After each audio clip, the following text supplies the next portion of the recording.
vamos começar. Doutora, boa noite. Um Boa prazer. noite. Olha, primeiro, vamos deixar o doutora de lado. Aqui vai ser a Deliana e Lara. Tá, Combinado? Então, combinado. tá bom. Combinado. Você quer se apresentar? Meu nome é Adeliana, eu sou delegada há 17 anos. E desses 17 anos, eu trabalhei durante 7 anos na Delegacia de Mulheres aqui em Governador Valadares. Eu acabei me tornando referência no tema, porque violência doméstica é uma coisa que a gente discute todos os dias, né? E se a gente não abraça essa causa, ou se a gente só cuida disso durante um período de tempo, a gente nunca vai conseguir vencer efetivamente a violência doméstica.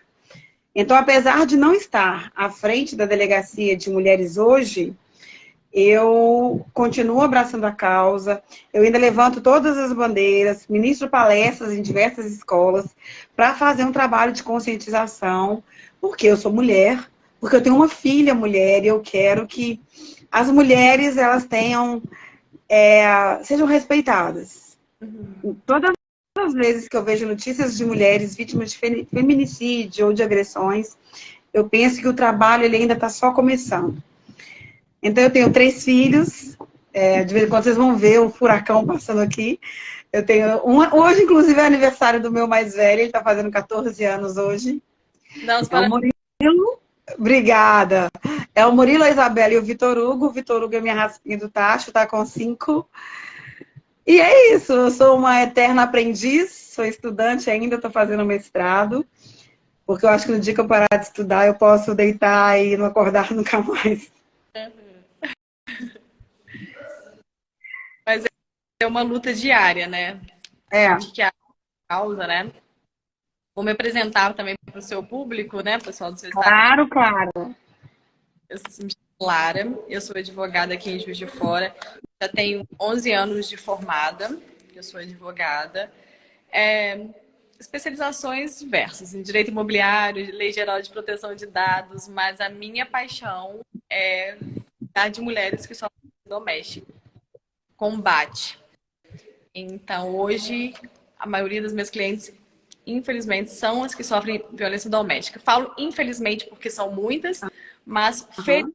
que tenham a mim e eu posso ajudá-los. Né? Então, assim, quanto mais me procuram, significa que confiam em mim e que eu faço Justamente. o trabalho, né? Então, esse trabalho de violência doméstica, eu falo que quem não tem, né, qualquer órgão público, qualquer advogado, advogada que não tem uma empatia, que não tenha um amor pelo aquilo que faz, né, fica muito difícil ajudar e tentar amenizar a dor. Né? A gente tem que ter muita empatia, a gente tem que às vezes acontece, né, doutora, elas só querem falar, só querem um colo, É, só querem ouvir um pouco o que a gente tem para falar, ou elas só querem falar, só querem ser ouvidas por uma pessoa que elas sim, confiam, né? Então, assim, eu brinco que na maioria das vezes eu nem sou advogada, eu sou apenas uma psicóloga. psicóloga. Psicóloga. Eu sei como é isso. Que vai lá, às vezes, e o pior, né? Às vezes nem sabe que aquele tipo de violência que ela está sofrendo é uma violência doméstica, né? Eu costumo É, falar em todo estudo dirigido, que eu dou toda palestra, todo atendimento, que a violência doméstica não é só aquilo que deixa marca física, né? sim. Que às vezes a marca psicológica, a violência psicológica, ela é muito pior, porque ela demora para ser tratada, né? Ela demora para ser cicatrizada dentro da gente. É Então, aquela que ninguém vê, né? A psicológica é a que ninguém vê. E que, no final das contas, a mulher, às vezes, engole a violência psicológica porque ela tem medo de ninguém acreditar nela. E exatamente. essa, e essa questão que você disse de ouvir, né? Quantas vezes as mulheres procuram a delegacia para serem ouvidas, para contar uma história, que elas querem só o colinho, igual você falou, elas querem um colo para falar assim, olha, a gente está aqui, vai ficar tudo bem. Isso é Uhum. importante, né? Esse cuidado, esse trabalho é importante. É muito importante, né? A gente ter empatia pelo próximo, porque, assim, a dor delas é a nossa dor, né? É. É a nossa dor. E eu ouso afirmar, assim, com essa questão de violência doméstica, psicológica, Eu acho que eu não seria leviana da minha parte de afirmar que todas nós já sofremos em algum momento uma violência psicológica. Hum? Todas nós passamos por uma situação e a gente põe aquilo debaixo do tapete porque a gente precisa cumprir os nossos papéis de sermos a esposa ideal, a mãe perfeita, enfim. Então a gente acaba engolindo aquilo e falando assim, não, vai passar. Aham. Em prol desses papéis que a gente tem que a gente precisa cumprir, né? E são muitos papéis que a gente precisa cumprir. Muito. Eu não sou mãe, né? Sim. E quando a gente tem a maternidade, parece que a gente é ainda mais sobrecarregada porque a responsabilidade aumenta muito, né? Então, a gente Sim, sim. tem que se E, transformar a gente, em...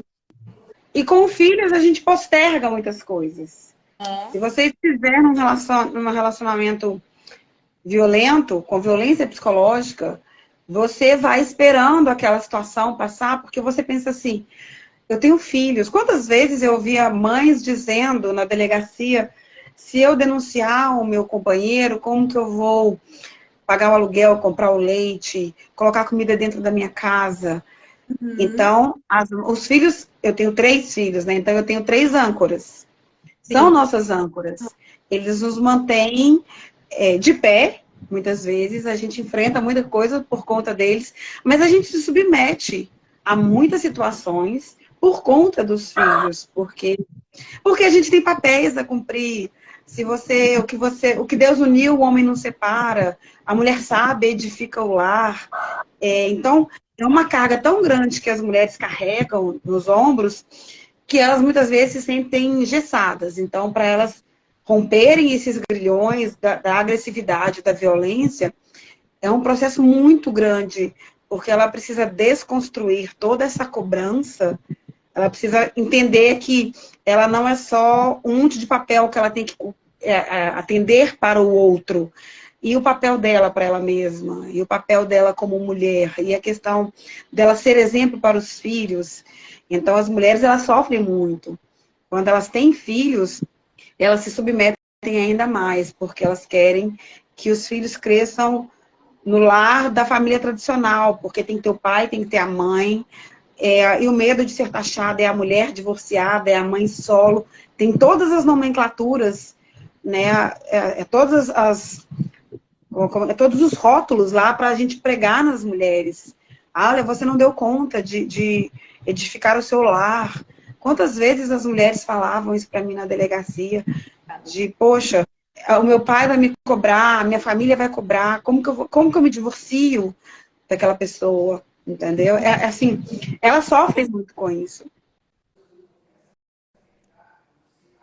Né? Ela tem muito preconceito do status de divorciada. Aí eu vou me divorciar, vou carregar um status de divorciada com meus... Divorciada. Como que eu vou explicar para minha família que eu vou me divorciar, né? Então, assim, é muito importante explicar que elas não podem levar a vida delas com base no estado civil, Sim, né? sim. O estado civil não vai definir a felicidade dela. É o estado civil dela feliz. Se é divorciada, solteira, casada, o importante é ter o estado civil do jeito De ser feliz. Mas elas têm muita dificuldade. Eu tenho uma filha de 10 anos. E eu sempre converso com a minha filha. Eu quero que ela seja uma dona de si, assim. Se você quiser estar com alguém, é porque você quer estar com alguém. Eu converso com ela muito abertamente sobre essas questões, porque eu desejo que as meninas hoje, que serão as mulheres de amanhã, que elas tenham mais empatia por elas mesmas, sabe? Poxa, se eu não cuidar de mim, quem vai cuidar? Eu preciso, igual você falou, eu preciso estar feliz primeiro, para depois eu conseguir fazer o meu marido feliz, fazer os meus filhos felizes, mesmo porque se eu não estiver bem, isso vai refletir no meu filho. Eu tenho que estar bem em primeiro lugar. Mas o lar é tão difícil, mulheres, eu tenho 43 anos de idade, mulheres da minha geração, entenderem essa questão de você não é um estado civil. Você, antes de qualquer coisa, você é uma mulher, é um corpo de direito, o seu corpo é seu. E é muito complicado, porque a gente ainda vive numa sociedade machista, com todos os preconceitos contra mulheres. E até nós mesmas, nós somos machistas. Aham. Em diversos pontos, a gente pensa de maneira machista. A gente tenta não pensar, a gente se policia para não pensar. Vou dar um exemplo de como a gente é machista. Às vezes você está passando na rua, aí você vê uma mulher passando com um shortinho muito curtinho e um top muito curtinho. Aí você olha e fala assim, como que essa mulher tem coragem de sair assim na rua? Um olhar machista nosso, porque ela vai sair do jeito que ela quiser. É. Desde que ela não saia nua, né? O resto, Ela tem direito de sair do jeito que ela quiser. do jeito que ela quiser. E nós, mulheres, a gente cobra isso. A gente cobra que ela tenha uma vestimenta adequada. Nossa, eu, de vez em quando, eu falo isso com minha filha. Nossa, minha filha, menina não senta desse jeito. Menina não ri alto. Menina fala baixinho. Porque nós somos criadas e educadas assim. A gente tem todo o estereótipo de ser a mulher ideal, né? Que é aquela mulher que de movimentos delicados, aquela mulher com uma vestimenta adequada. E quando a gente vê uma pessoa que sai desse padrão, a gente aponta o dedo para ela, a gente violenta. Eu lembro quando eu assumi a delegacia de mulheres aqui, visões preconceituosas e machistas. Sempre que eu ia atender uma vítima de estupro, a primeira pergunta que vinha na minha cabeça era: por que você estava passando naquele lugar naquela hora? Qual roupa Ou que você... por que eu perguntava isso, por que você estava naquele lugar sozinha? 11 horas da noite, passando sozinha numa ponte? Ou por que você estava usando essa roupa? A mulher, ela vinha me narrar uma situação de estupro e eu violentava ela de novo. Porque eu Aham. tinha uma visão machista. E aquilo eu passava para a minha equipe. Então, quando a minha equipe atendia, e a minha equipe era predominantemente masculina, quando eles voltavam essas perguntas para a mulher tinha vontade de ir embora. Com o Sim. passar do tempo, eu fui percebendo que a gente precisa mudar isso. Então, hoje eu me policio. Aham. Quando eu vou fazer o atendimento, né, e eu falo assim, por que que você ainda não procurou ajuda da polícia, não relatou o caso? Doutora, eu tenho medo de ser julgada, eu tenho medo da forma que eu vou ser tratada, porque os profissionais não sabem me atender, eles me Não julgam, estão preparados. não estão preparados, eles não sabem me acolher. Eu vou lá falar, eu vou ter vergonha. Semana passada eu tive um caso até lá do Rio de Janeiro. Essa minha cliente, ela é uma massoterapeuta e ela foi vítima de violência doméstica, que o marido dela quebrou o porcelanato na cabeça dela. As fotos, assim, eu não consegui ver tudo. Eu falei, eu não quero ver mais. Vamos agora para o próximo passo. Aí ela chegou lá, foi atendida por uma policial mulher. Na hora que ela falou, que ela perguntou, profissão, ela, massoterapeuta, ela falou assim, você sabe que você vai perder a guarda, né, do seu filho. Na hora que ela falou a profissão, que a mulher olhou para ela e falou assim, você vai perder a guarda do seu filho. Ela, doutora, eu levantei e vim embora. Porque eu não quero perder a guarda do meu filho, pelo amor de Deus, me ajude. Eu falei, calma, você vai perder a guarda do seu filho. Se você continuar aceitando isso do seu marido, você vai perder a guarda do seu filho, não porque seu marido vai te tirar, não, porque você vai morrer. Vai morrer. Você vai morrer. E outra, não, ela assim, agora eu não quero mais voltar lá na delegacia. Eu falei, calma, vamos para de outra forma agora. Vamos resolver o seu caso de uma outra forma. Aí ela ficou desesperada, traumatizada, falou que nunca mais entrava numa delegacia, que ela não quer mais saber de ajuda, de delegacia, de policial, porque essa policial mulher a deixou constrangida. Mas isso não é uma exceção, isso é praticamente a regra. Eu trabalhava num ambiente assim. E com o tempo que a gente foi mudando, quando eu comecei a notar essa questão, essa violência que a gente praticava ali dentro, eu falei, porra, tem um trem errado. Aí nós nos reunimos e falamos assim, olha, e é com o tempo que a gente aprende. É ouvindo as histórias, ouvindo os relatos dessas mulheres, e lendo, estudando. Eu falei assim, olha, uma mulher quando ela vem numa delegacia, ninguém entra numa delegacia para tomar uma xícara de café. Se a mulher saiu da casa dela e veio até aqui, é porque tem uma coisa errada acontecendo e não sou eu que tenho que apontar os dedos. Eu não tenho esse direito. E com muita dificuldade, eu e minha equipe, a gente mudou essa forma. Então, com o tempo, a Delegacia de Mulheres aqui em Valadares, ela passou a ser um local de acolhida. E todas as vezes, eu lembro que a minha sala era no andar de cima, o atendimento no andar de baixo. Mas todas as vezes que eu ouvia que o atendimento estava saindo do ritmo e da forma como eu queria, eu chamava a vítima até a minha sala. E falava assim, não, deixa que eu atendo. Porque hoje você não está num bom dia para fazer um atendimento. Então, a gente tem que pensar, e com muita dificuldade, principalmente policiais mais antigos, que estão na carreira há anos, que tem essa visão ainda mais machista, de que se a mulher apanhou foi porque ela deu causa. E, gente, igual uma vez eu ouvi um policial falando, doutora, mas o marido dela bateu nela porque ela, não sei se ela tinha deixado queimar comida, uma coisa assim. Eu falei assim, olha, ela podia ter deixado queimar o arroz, o feijão, a carne. Não é justificativo. Ele não tem o direito, se tá ruim, ele que pega e faça a comida.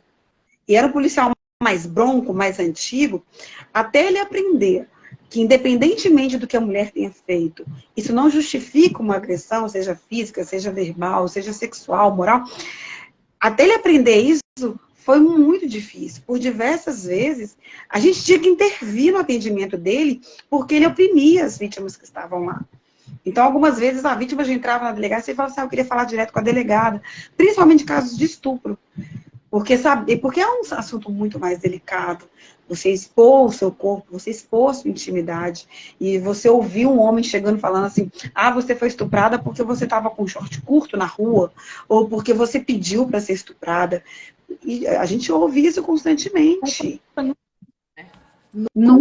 culpa nunca é da vítima. E é muito complicado as pessoas... Só quem já viveu a violência doméstica que consegue entender e mensurar o tamanho da dor da vítima. Eu vivi 12 anos num casamento e ele terminou por conta de violência psicológica, a famosa violência que a gente vai colocando debaixo do tapete. E um belo dia a gente acorda, e eu já era delegada de mulheres, e eu aceitava, porque, poxa, eu tenho 2 filhos, eu preciso criar esses 2 filhos. Como que eu vou criar os meus filhos sem a presença de um pai? Meus filhos vão se tornar marginais, minha filha vai se tornar uma menina perdida. Quantas vezes eu tentei me separar e estava lá a espada de Damocles em cima da minha cabeça para me julgar o tempo inteiro. Quando eu me libertei do meu relacionamento, do meu primeiro casamento, que eu aprumei o corpo, eu falei assim, olha, mulher nunca gosta de apanhar. Porque a gente escuta essa frase, mulher gosta de apanhar. Voltou pro marido é porque gosta de apanhar. A mulher procura a medida protetiva e depois tira. Ela gosta de apanhar. Existem tantos motivos que fazem uma mulher se manter num relacionamento abusivo que, assim, você tem que parar para ouvir as histórias, para você vivenciar a experiência daquela mulher. E a maioria dos policiais não tem paciência para fazer isso. Não querem praticar. Um dia eu falei com um policial que trabalhava comigo, eu falei assim, amigo, você tem quantas orelhas? Ele, 2. Quantas bocas? 1. Pois é, você tem que ouvir mais e falar menos. Porque a gente precisa disso. Entendeu? A gente só vai conseguir entender as mulheres que são vítimas de violência doméstica se a gente começar a ouvir mais. Porque a violência doméstica, principalmente a violência psicológica, que é igual você falou no início, é aquela que não deixa marca nenhuma. Então, acaba que no final da história é a palavra da vítima contra a palavra do agressor. E ela tem tanto medo dela não conseguir provar que ela foi violentada. Quantas vezes eu recebo no direct do Instagram perguntas, como eu provo que eu sou vítima de violência doméstica? E eu falo assim, gente, vai lá e fala, basta a sua palavra. Eu já cansei de orientar meninas e mulheres através do meu Instagram nesse sentido, porque tem medo, tem um receio. Eu vou viver como? Como que eu vou contar a minha história? Como é que as pessoas vão enxergar, vão olhar para mim? Uhum. E se eu me separar, como é que eu vou criar o meu filho? Exato. São histórias muito tristes, muito tristes. Doutora, aí em Governador Valadares, como que está o combate à violência doméstica? E principalmente nesse mês das mulheres. Então, eu estou afastada da delegacia de mulheres aqui. Hoje eu sou delegada, eu sou coordenadora da delegacia de homicídios. A Aham. gente trabalha com o feminicídio, né? Que é o feminicídio tentado ou consumado. Como eu acabei me tornando uma referência aqui em Governador Valadares no combate à violência doméstica, a gente ministra muitas palestras. Uhum. Nós temos aqui o Grupo GAR, que é um grupo de articulação de rede. É um grupo que ele integra todas as instâncias de atuação que possam ajudar mulheres. Aí tem aí o Ministério Público, o Judiciário, as secretarias de assistência, nós temos a UFJF aqui, o braço da UFJV, com o Unifran, que faz um trabalho maravilhoso. E como que eles fazem esse trabalho? É o trabalho de formiguinha, de conscientização. Porque eu não sou nenhuma utópica de pensar que a violência doméstica vai acabar. Eu acho que ela sempre vai existir. Mas eu acho que a gente consegue diminuir os números. Sim. Se a gente conscientizar os nossos meninos de hoje, conscientizar os nossos meninos hoje sobre, olha, é um corpo feminino e ele não te pertence. E a gente conscientizar as mulheres, olha, o seu corpo é seu. Uhum. Você é dona de você. Então, o GAR faz esse tipo de trabalho. Eu ministrei muitas palestras em escolas. E é incentivar mesmo. Aqui em Valadares existe muito essa questão do incentivo em denunciar. Seja através do DIC 180, que faz uma denúncia anônima, seja contactando a polícia militar, seja indo diretamente na delegacia de mulheres para pedir suporte, ou mesmo na CREAS, CRAS, os conselhos tutelares, todas essas instituições que compõem a rede aqui de Governador Valadares, elas estão articuladas para dar esse atendimento para mulheres. Eu sei disso porque o GAR, que é esse grupo, ele começou em 2016, salvo engano. Então, eu ainda estava na delegacia de mulheres e eu vi o trabalho que eles estavam fazendo. E é um trabalho muito bacana. É um trabalho que envolve também terapias em grupo para homens, porque não basta a gente trabalhar só as mulheres. Se a gente não conscientizar os homens, porque os homens precisam conseguir se enxergar agressores, porque muitos deles não se enxergam agressores. É como se praticar a violência fosse um direito que eles têm. Uhum.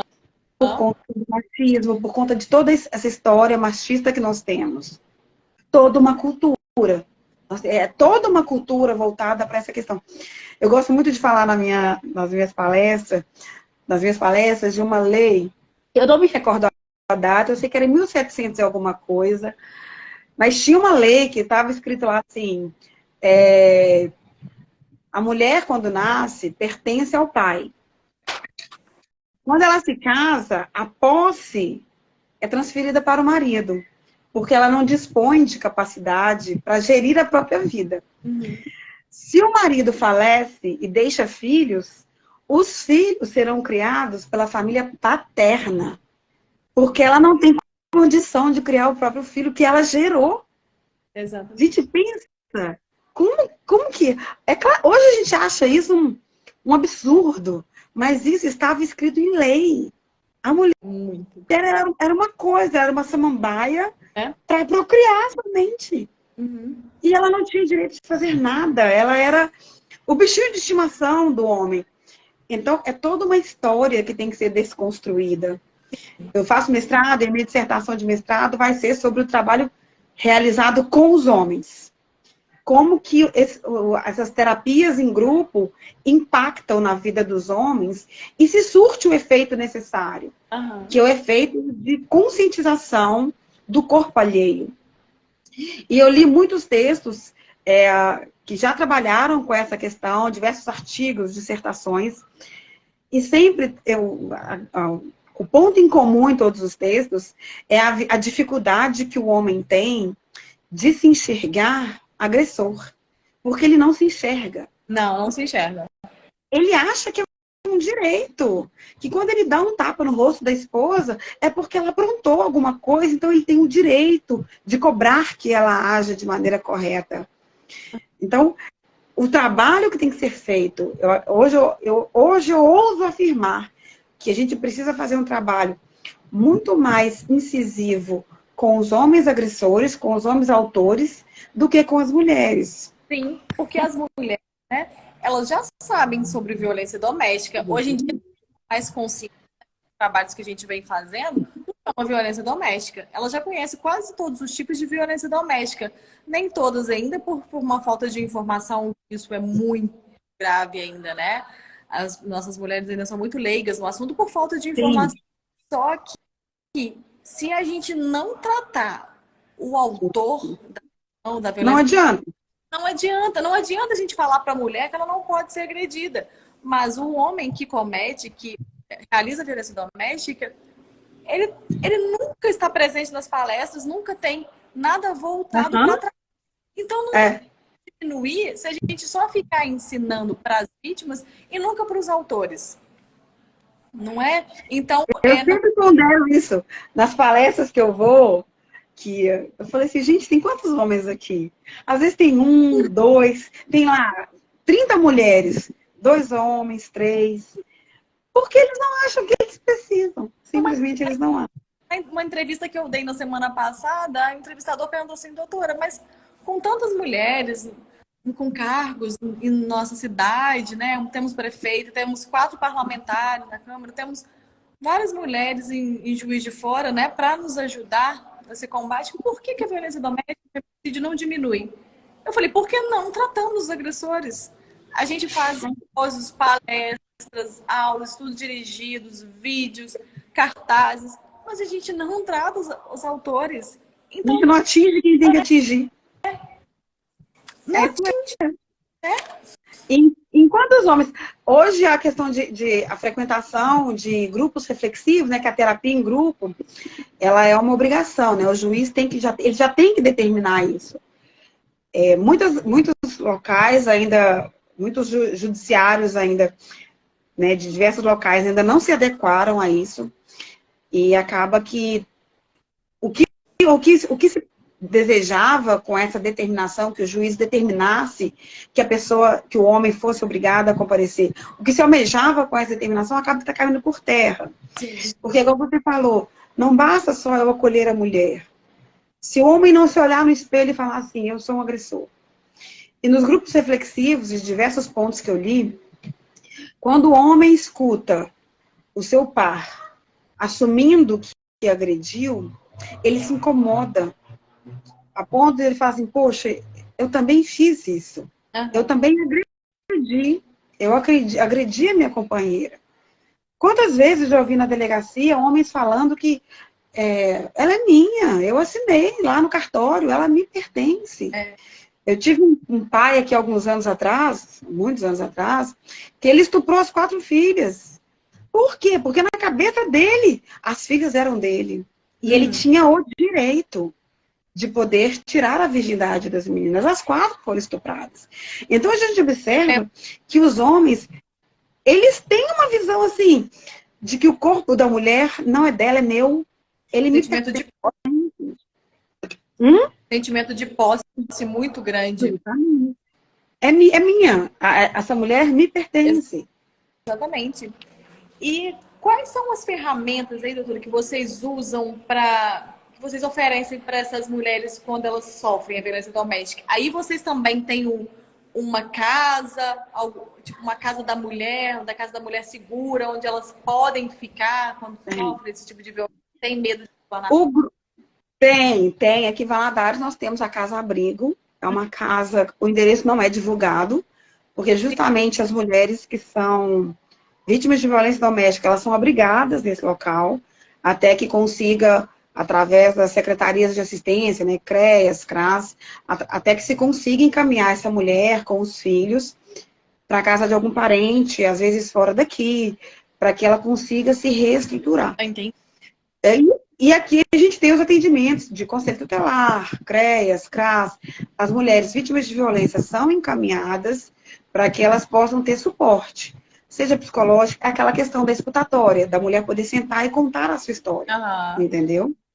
De narrar o que ela vive. Então, a Secretaria de Assistência aqui, elas estão fazendo esse tipo de trabalho.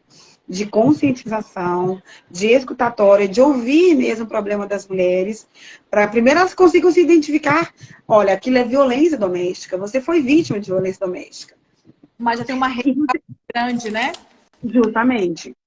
Elas precisam entender que elas não precisam viver com aquela pessoa. E que aquilo que ela passou é violência doméstica. E é muito interessante quando elas se enxergam violentadas, quando a gente conversa e fala assim, olha, ele te xingou assim, isso é violência psicológica. Aí elas falam assim, nossa, mas eu fui xingada a vida inteira. E eu sempre aceitei. Normal. Porque é uma cultura. É uma cultura.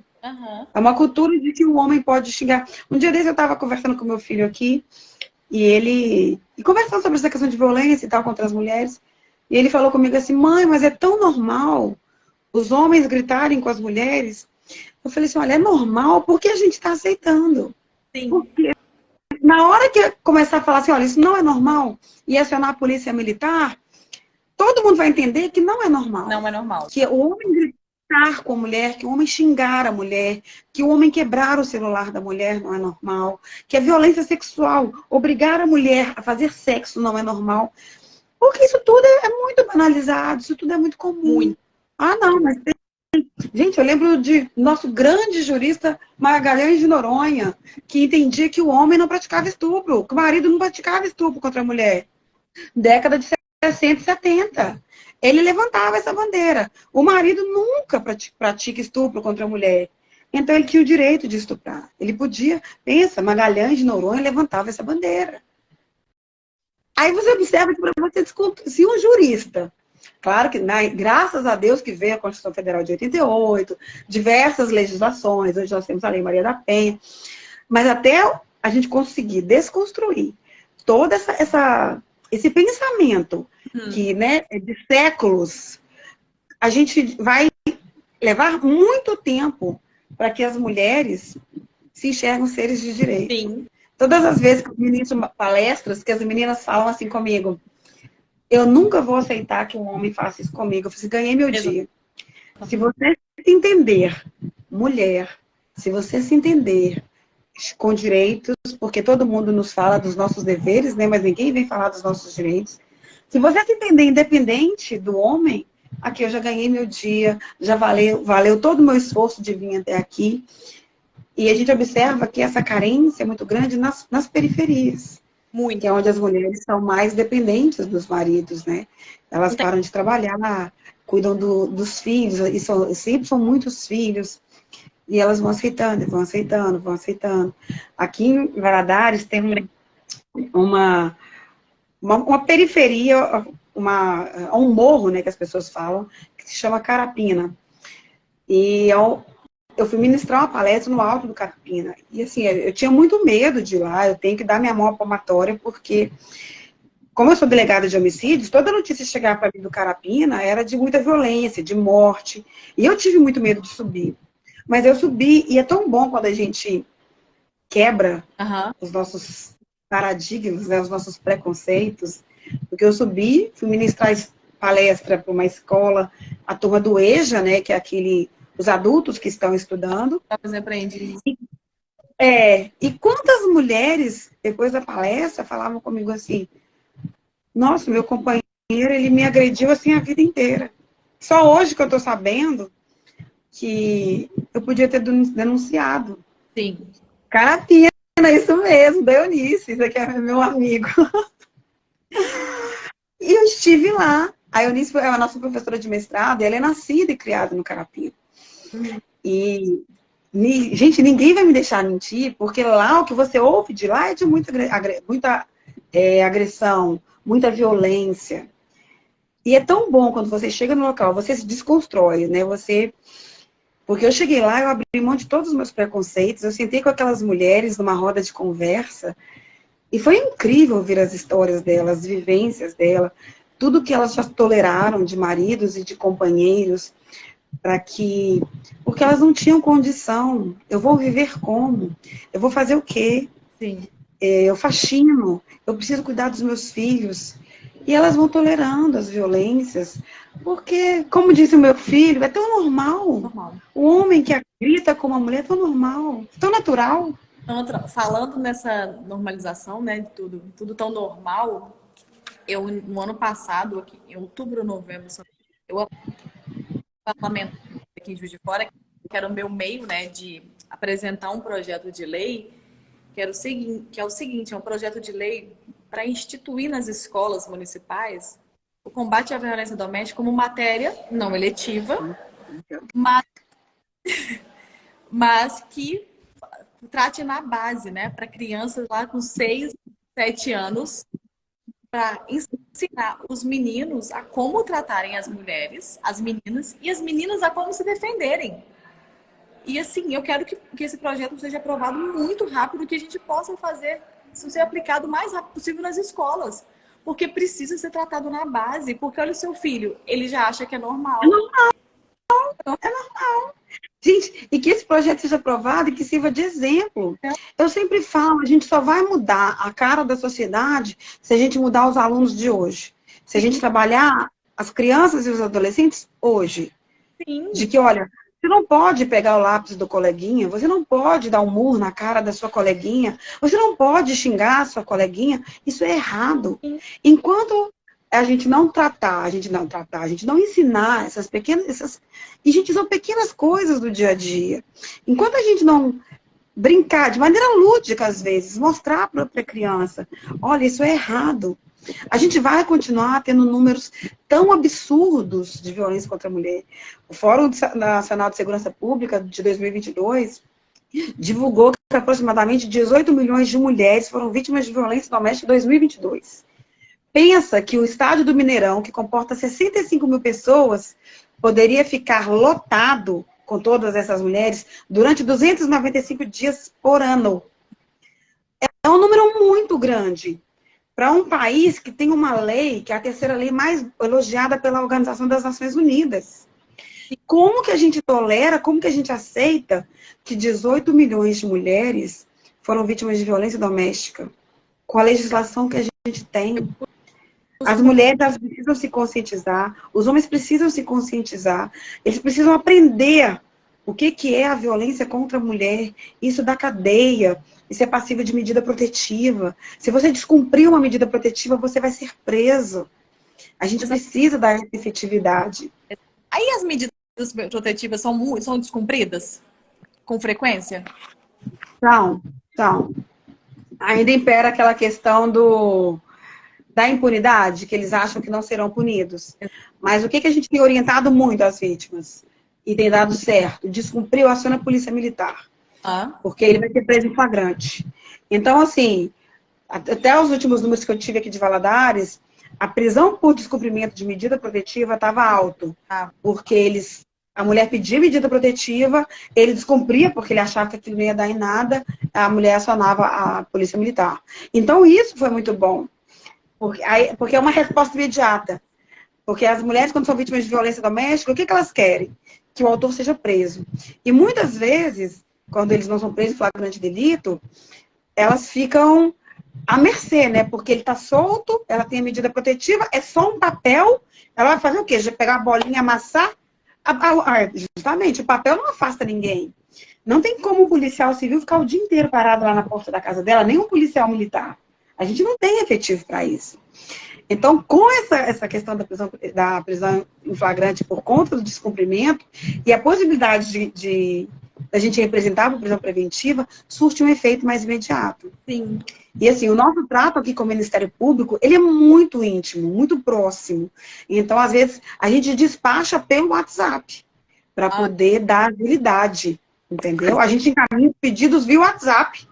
Falando em agilidade, o que você me diz desse projeto Chame a Frida? Ai, meu coração bate até forte, né? Porque é minha paixão. Frida. E ganhou prêmio hoje, lá em Berlim, na Alemanha. A gente está assim, a gente está muito feliz. Quando a Rosa veio para Juiz de Fora apresentar o projeto, eu fui convidada para estar lá na quarta RISP. E assim, eu fiquei emocionada. É que eu compus a mesa. Você vê o projeto funcionando, Lara, você conseguir colocar a polícia dentro da casa da mulher, lá na zona rural. Aí Aqui, até no, arrepio. Até arrepio. no início do mês, ou no final do mês passado, no início desse mês, a Carol Magalhães, que é umas delegadas de mulheres aqui em Juiz de Fora, me chamou para poder gravar o vídeo falando sobre a Frida. Sobre a Frida. Nossa, maravilhoso! Mandar meu vídeo, porque ficou pronto ontem. Gente, aqui, a Frida, o que que acontece? A Ana é uma menina brilhante, né? Eu falo com ela que a Polícia Civil precisa de mais pessoas como ela. E ela criou esse projeto. E é um projeto tão simples, mas tão simples, e que resolve um problema tão gigante. E ela criou no período da pandemia, né? Porque eu lembro que aqui em Valadares, quando nós entramos na pandemia, o número de atendimentos na delegacia assim, caiu drasticamente. E eu conversando com a promotora, com a doutora Carla, ela falou comigo assim, ô Adeliana, como é que tá o número assim? Caiu. A gente estava fazendo um atendimento por dia. Aí ela falou assim, pois é, aqui no Ministério Público também caiu. Eu falei assim, não, tem um trem errado, as mulheres não pararam de ser agredidas assim da noite pro dia. Ainda mais dentro de casa, pensa, mulher, marido, o filho sem creche, a casa virou uma grande panela de pressão. Qualquer coisinha era um motivo de estouro. E aí a época, eu lembro que eu disponibilizei um número meu particular para que as vítimas me acionassem através do número. E eu fiz várias medidas protetivas através do WhatsApp. Várias, não foram umas. Não foi uma nem duas, foram muitas.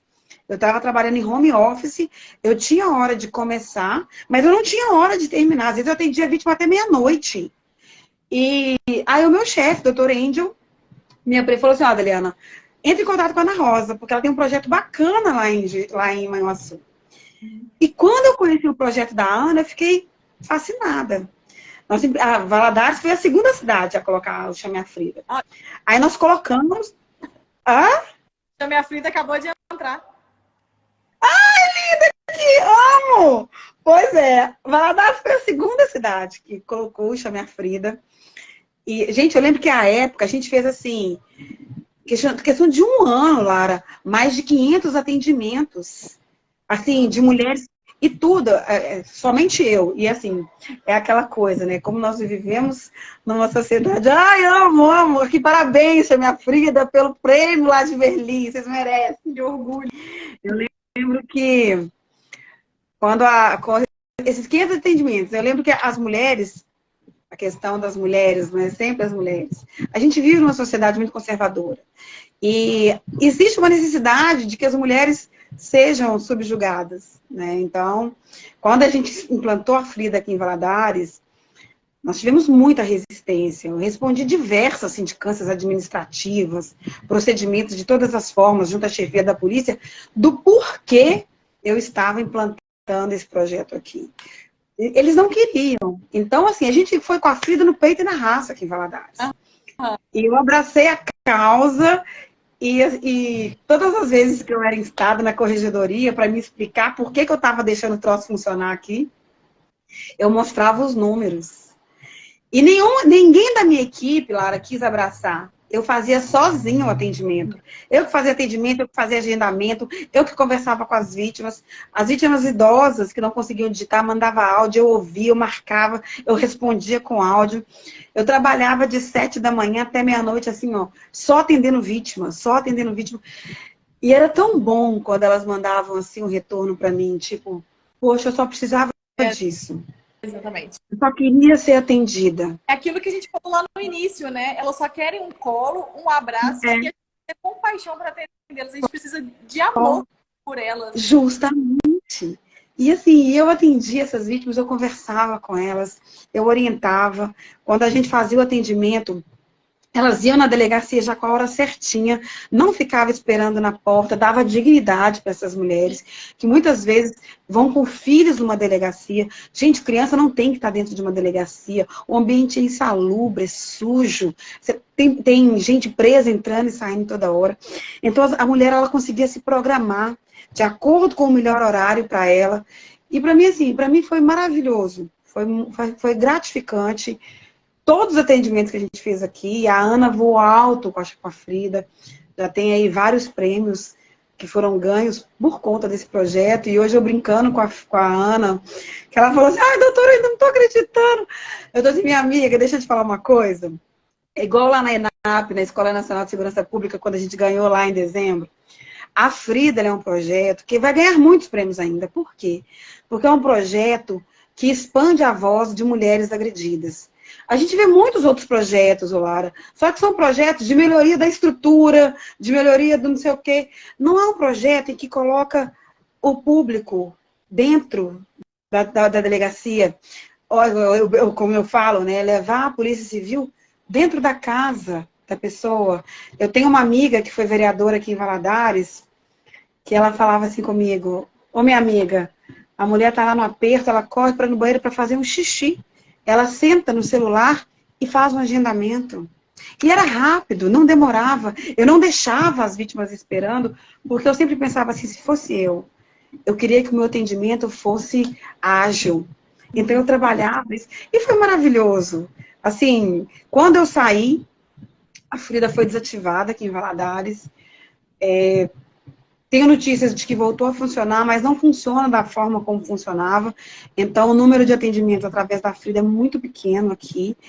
Mas eu tenho muita esperança de que algum dia volte com esse atendimento, volte a possibilitar que as mulheres não precisem sair de dentro de suas casas. Porque é muito difícil, gente.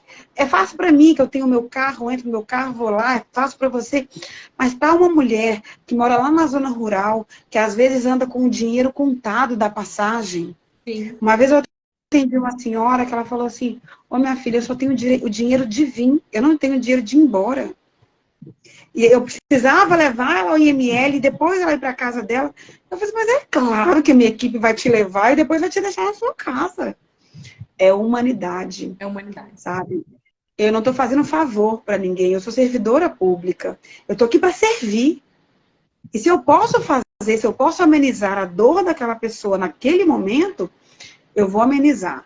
E a Frida me deu essa possibilidade, eu conheci mulheres incríveis. Conheci a Ana Rosa, que assim, é uma pessoa com quem eu aprendo sempre, porque ela tem um coração do tamanho do mundo.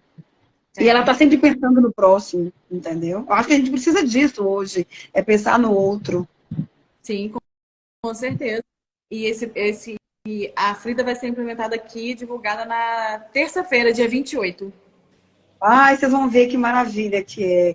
E a quantidade de mulheres que nunca esteve numa delegacia, que nunca esteve, e que precisa, que vão poder acionar a Frida, que vão poder agendar um atendimento, que vão poder pedir uma cópia de medida protetiva, uma guia para ir no IML, às vezes mandar um SOS. Às vezes, uma simples dúvida já consegue. Você não precisa sair da sua casa, sabe? E as mulheres, eu volto a frisar, as mulheres, elas precisam disso. Porque nós somos tão sobrecarregadas. A gente, né, para quem a gente trabalha fora, a gente tem casa para cuidar, no meu caso eu tenho um filho. Você tem que administrar a vida de tantas pessoas que às vezes não sobra tempo para você cuidar de você mesma. E as mulheres, acontece isso. Essas mulheres que precisam da Frida, que precisam de um atendimento junto à delegacia de mulheres, elas também elas não têm tempo. Não é porque elas não querem ir, é porque quando elas percebem, o dia já acabou. E a Quando elas se dão conta, já são 18 horas. Maria, o cônjuge, o namorado, né, tá vigiando, né? Tá retendo. Tá ali o tempo todo. Tá ali o tempo todo. Ele tá ali fiscalizando se ela vai ligar para alguém. Se chamar a polícia militar, ele vai obrigá-la a dizer que não fez nada. Porque senão, eles usam os filhos, né? Porque senão eu vou tirar a guarda de você. E as mulheres têm tanto medo. Louca. Melhor, você é louca, tudo todo dia. Justamente. Gente, precisa ter uma conscientização das mulheres nessa questão de, olha, você não perde a guarda por causa disso. Porque elas têm muito medo. O filho é o ponto fraco das mulheres. Quando você fala assim, eu vou tirar o seu filho, ela faz qualquer coisa, ela confessa um homicídio que ela nem sabia que tinha acontecido para estar com o filho. E os homens, eles sabem dessa fraqueza. Eles sabem desse ponto fraco. E eles cutucam onde dói. Vou tirar o seu filho de você. Eles vão dar ferida. vão na ferida. E filho é ferida aberta, gente. É ferida aberta sangrando o tempo todo. O que a Frida está comentando. Imagina uma partilha de uma família que a mãe sofre agressão. A mãe, ela está sempre esperando o que vai vir de pior do companheiro. E os filhos presenciam agressão, os filhos replicam a agressão. Sim. As meninas acabam crescendo achando que elas têm que ser agredidas, que elas podem ser agredidas. Os meninos crescem achando que eles têm o direito de agredir alguém. Sim. Porque ele viu o pai dele, o padrasto, o tio, fazendo isso com a mãe. É um ciclo de violência e a gente só vai conseguir romper esse ciclo quando mulheres e homens se conscientizarem. Quando tiver ferramentas, como a Frida, por exemplo, que vai fazer com que a mulher ela seja socorrida sem que ela saia de dentro da casa dela. Sim. Sem que ela precise se expor. E a rotina é sempre uma tensão, né? Na família toda. Hoje, amanhã pode não estar. Hoje meus pais estão bem, meu pai não vai gritar com minha mãe, hoje ele não vai jogar um prato nela, hoje vai ficar tudo bem. E amanhã? Ele vai para a escola, e os filhos vão para a escola, não sabe como vai chegar em casa, como vai estar. É um ciclo de tensão a todo momento, né? E aí entra na banalização. Aí eles vão convivendo com aquilo todos os dias. Quando eles crescem, e é porque é um ciclo, quando eles crescem, eles já banalizaram. Minha mãe sofreu isso tantas vezes, por que a minha namorada não pode sofrer? Exatamente. Por que a minha namorada tem que ser diferente? Uhum. A gente teve um caso aqui em Valadares, tão triste esses dias, de o sujeito matou a esposa a facadas e ele foi desovar o corpo numa lagoa, numa zona rural aqui perto. É uma frieza tão grande. Ele pegou a mulher já morta. Não, ela estava respirando. Ele colocou ela dentro do carro. Ele colocou o cinto de segurança. Pegou a filhinha do casal de 1 ano e 4 meses, sentou na cadeirinha atrás do carro. Levou a mulher na beirada do rio, aqui na zona rural. Ele viu que a mulher estava respirando. Ele esfaqueou a mulher para ela morrer. Ele amarrou o corpo num disco de freio de carro e jogou dentro do rio. Pegou o carro com a filhinha de 1 ano e 4 meses e foi embora. Foi embora, dormiu, no outro dia foi trabalhar. E o crime só foi descoberto porque o corpo boiou. E assim, é tão triste, é tão... Aí a gente fica pensando naquela menininha de 1 ano e 4 meses. Ela pode até não ter muita consciência, mas aquilo vai ficar introjetado no subconsciente dela, sabe? Que ela não tem mãe porque o pai matou a mãe dela. Hoje eu conversei com a tia que vai cuidar dessa menininha. Essa é a tia transformada, revoltada, porque já tinha conversado com a irmã, para a irmã sair desse relacionamento agressivo. Mas a irmã não tinha ninguém por ela. A irmã morava aqui sozinha, a família mora no norte de Minas, eu acho, e ela estava aqui sozinha. Ela não tinha ninguém. Eu falei assim, poxa, às vezes precisava de uma conversa, às vezes precisava de uma Frida na vida, para poder conversar, para poder desabafar. O que é que eu faço? Se eu for embora, eu vou perder a guarda da minha filha? Entendeu? Grande. Então, a gente consegue evitar, mas as mulheres precisam ter coragem. Exatamente. Hoje em dia, denunciar violência doméstica é um ato de muita coragem. Muita coragem. Porque a gente se acomodou. A gente acha que é tão normal. Ontem eu dei a palestra numa escola e uma menina falou comigo assim: ah, tia, pra que a gente vai denunciar? Não vai acontecer nada mesmo. Ação de impunidade lá nas criancinhas, né? Eu falei com ela assim, eu falei assim, olha, se você não denunciar, você nunca vai ter certeza de que não vai acontecer nada. Então, se você for, a gente estava conversando até sobre bullying na época, na hora da palestra, e ela falando, porque ela é vítima de bullying grave na escola, e eu perguntava para ela, por que você não denuncia? Ela falou assim, porque não vai acontecer nada. E aí eu falei com ela, assim, olha, a gente pode até ter certeza de que não vai acontecer nada, mas a sua parte você tem que fazer. E ela começou a falar, e assim, quando ela ia falando, Eu ia vendo tantas meninas e mulheres com com o mesmo discurso. Ele não vai parar de me agredir, ele vai ser preso e vai voltar pior do que ele sabe, do que ele entrou. Ele vai tirar os meus filhos de mim. E é claro que a gente não vai consertar o mundo. A gente não vai. Nossa, se eu tivesse como pegar cada mulher vítima de violência doméstica e colocar debaixo da minha asa, eu faria. Porque, como eu brinco nas palestras, todos nós nascemos de uma barriga. Sim, de uma Todos nós somos gerados. Ninguém nasceu da barriga de um homem. A gente foi gerado por uma mulher. Então, a gente, só por essa questão, a gente já tinha que ter o dever moral de respeitar a mulher e o corpo feminino. Porque, de repente, se a gente levantar a bandeira e falar assim, nenhuma mulher vai ter filho mais, simplesmente a humanidade vai se extinguir. vai acabar. Porque a mulher precisa da mulher, precisa do corpo feminino para gerar. Então, quando eu vejo as situações de violência e que as mulheres elas estão tão engessadas com medo da impunidade, eu tento mostrar para elas assim, olha, pelo menos faça a sua parte. Exatamente. Você já denunciou uma vez? Denuncie, vamos ver o que acontece. Sabe? Faça um boletim de ocorrência, peça providência. Você está julgando, você está pré-julgando. Vamos tentar fazer a máquina andar. Porque a gente só vai vencer se você ajudar. Se você chegar lá na porta do delegado de mulheres e falar assim, olha, eu estou sendo vítima de violência doméstica, eu preciso de uma medida protetiva, eu preciso de um inquérito policial. Porque, infelizmente, a gente não está na casa de todo mundo. E eu não tenho como ver o que está acontecendo lá fora.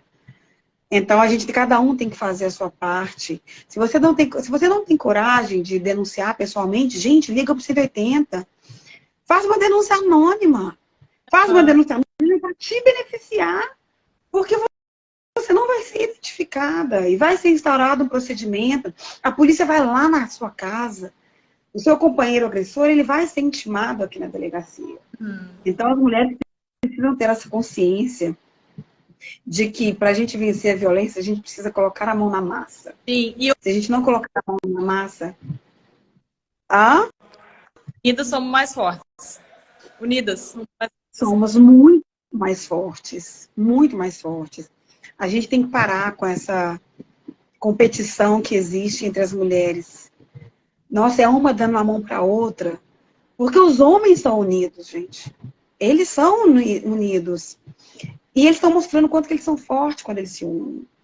Se a gente seguir esse exemplo, a vizinha que acode a vizinha, que acode a prima, que acode a...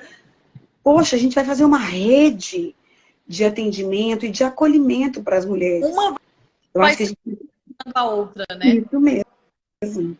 São mãos entrelaçadas. O símbolo do GAR aqui de Valadares é uma roda, é um círculo, né? De mãos entrelaçadas. Porque, poxa, eu tô aqui para te dar uma mão. Se você precisar desse colo, eu vou te dar esse colo agora. No meu Instagram, a corrente de apoio dos homens é muito fiel, Fabrícia. Você tem razão. Porque um acolhe o outro. Um amigo não deixa o outro se lascar de jeito nenhum. Mas as mulheres, elas ouvem as outras sendo agredidas, elas ouvem a vizinha e falam assim, não vou me meter. Não vou me meter. Aquele famoso entre briga de marido e mulher, ninguém mete a colher. Justamente. Mas a gente tem que parar com isso. Vamos meter a colher. Se você tem medo de denunciar, chamar a polícia militar, 180. Faz uma ligação, 180. Você não vai se identificar. Eu já fiz tantas ligações, eu já fiz tantas denúncias no 180 para beneficiar mulheres. E assim, gente, é tão bom, porque o atendente fala assim, a partir desse momento a ligação está sendo gravada, tenha cuidado para que você não diga nada que possa te identificar. Então ele te orienta. Você não vai ser identificada de forma nenhuma. Então as mulheres precisam ter essa consciência. Quando as mulheres... Aí eu falo assim, então eu vou. Minha vontade assim, Mas a gente precisa fazer isso com as mulheres, sabe? Vamos juntos, você tá com medo de ir na delegacia? Eu vou com você. Dá muita vontade. Eu te dou a mão. Entendeu? Quando as meninas me chamam lá no direct, eu gosto tanto de conversar com tantas meninas que vivenciam lares violentos. Aham. E eu sempre tento mostrar para ela assim, olha, essa violência não é normal. Você tem medo porque é sua mãe ou seu pai. Converse com a sua mãe. Sabe, se quiser me chama aqui no direct. Eu não sou delegada de mulheres mais, mas eu vou te atender. Se precisar fazer um boletim de ocorrência anônimo, eu vou fazer. Como se eu tivesse recebido uma denúncia anônima. Porque para que aquela menina ela aprenda e ela entenda que existe alguém por ela. Acho que as mulheres precisam muito disso. Nós somos tão independentes, nós somos tão... A gente quer abraçar o mundo com as mãos, fazer tantas coisas sozinhas. A gente quer não precisar de ninguém, mas em diversos momentos da nossa vida, a gente precisa de alguém. Sim. Quando eu saí do meu casamento, do meu primeiro casamento, por conta de violências gravíssimas, psicológicas, assim. E a violência psicológica, gente, ela é a violência que mais marca. Mesmo que ela não deixe marcas, você nunca vai esquecer. Porque ela te corta na alma. Eu precisei de ajuda. Você, apesar de você não ter a marca externa, o seu interno está todo ferido. Eu também Você precisa... violência doméstica, né? Num relacionamento que eu tive. E assim, hoje a cicatriz sumiu, mas o meu psicológico tá aí. Você nunca vai esquecer. Foram anos de tratamento, anos de medicina, de busca a rede de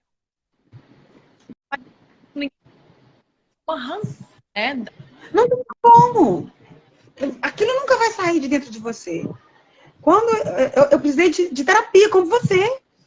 Eu fiz anos de terapia para eu conseguir entender assim, porra, eu precisava sair e você não vai me deixar mentir. Relacionamentos abusivos são como areias movediças. Quanto mais você se debate, mais você se atola naquilo. Você precisa de alguém para chegar assim, poxa, vem cá que eu vou te dar uma mão. É assim que funciona. A gente precisa desse cuidado. E mulheres têm que cuidar umas das outras. Você não é minha rival, você não eu não tenho que ganhar nada de você. Se a gente conseguir juntas, vamos juntas. Sabe? Vamos nós duas, uma no braço da outra. Vamos fazer esse trabalho para que a gente consiga reduzir o número de violência. É só assim que a gente vai conseguir. Com certeza. Nossa, doutora, eu não sei nem como te agradecer por essa aula. Ah, para! Nós duas formamos uma boa dupla. Boa dupla. Olha, nosso WhatsApp tá aí, vamos trocar várias ideias. Vamos trocar figurinhas. Muito obrigada por usar seu tempo, por dedicar para uma live tão especial para mim. Então, assim, eu não sei nem como agradecer. Foi uma aula. Eu espero ter contribuído para você de alguma forma também.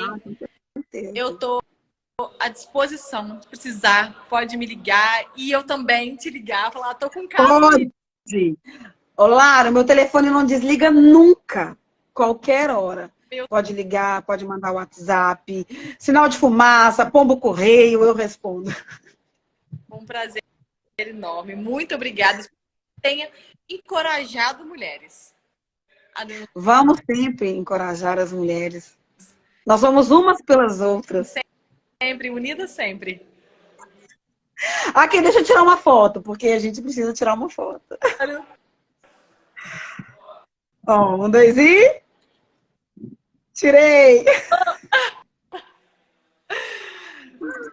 Aqui, muito obrigada pelo convite. Eu queria agradecer o Léo, porque ele intermediou o nosso contato. Foi maravilhoso, Lara. É uma honra te conhecer e saber que aí em Juiz de Fora existe uma advogada que levanta essa bandeira e que batalha por essas mulheres. Precisando de qualquer coisa, à tua disposição, tá? Qualquer hora do dia ou da noite. E te espero em Juiz de Fora. Ah, eu vou visitar, prometo. É um prazer. Um beijo. Fica com Deus. Boa noite.